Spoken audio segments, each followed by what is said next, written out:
Hello and welcome to Die United, your one stop for everything Manchester United.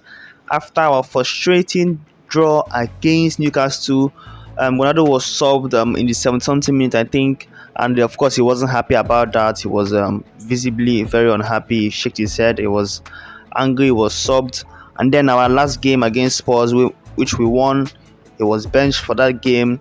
But during the game, he was told to warm up, and after warming up, he still wasn't subbed on, and Antonio Elanga was subbed on instead of him in the attacking position.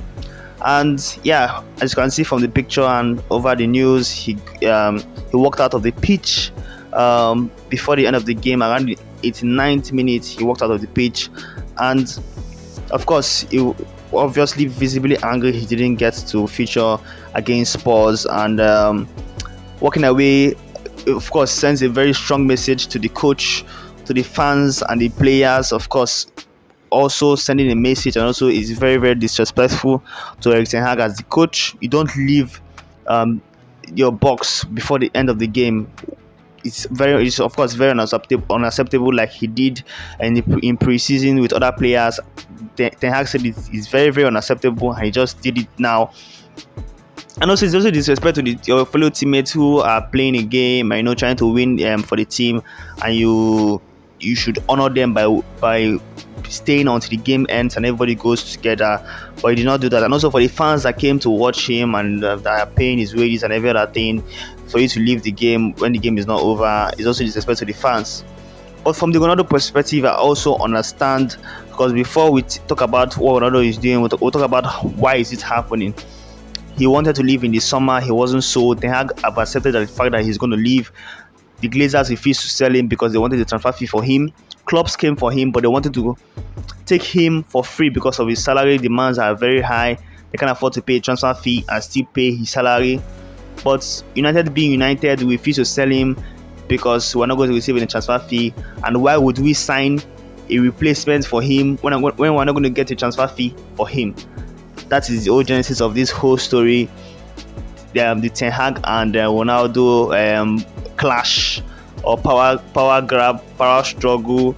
Of course, Ten Hag is the manager. You have stated that very clear. I'm the manager. I'm in control, and I'm going to bench you, and there's nothing you can do about it. But also, Ronaldo knowing that the World Cup is coming soon, and he's going to go to the World Cup, of course. And Ten Hag is not going to be one who's selected for the World Cup, so he will go to the World Cup, come back, and it's January. And if George Mendes is able to get him a transfer to the club, then of course we should allow him go peacefully, because this is a legend of our club. And this situation for me is not really funny. I love Ronaldo, but do not love the situation he's in now. And also, I wouldn't blame Ten Hag because he's trying to build the future for this club, and Ronaldo obviously doesn't want to be part of this future. So we have to find a way to amicably settle everything, and he goes and we move on.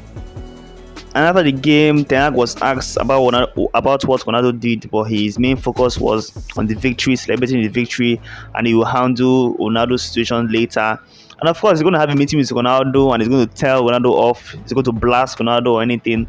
But Ronaldo is not going to be bothered, and also Ten Hag is also not going to be bothered, because right now I can say for sure, you might say, will Ronaldo start against Chelsea or not? But for now, I think he's definitely not going to start. If he starts against Chelsea, I'm going to be surprised after this disrespect. But if he starts against Chelsea after this disrespect, then he won.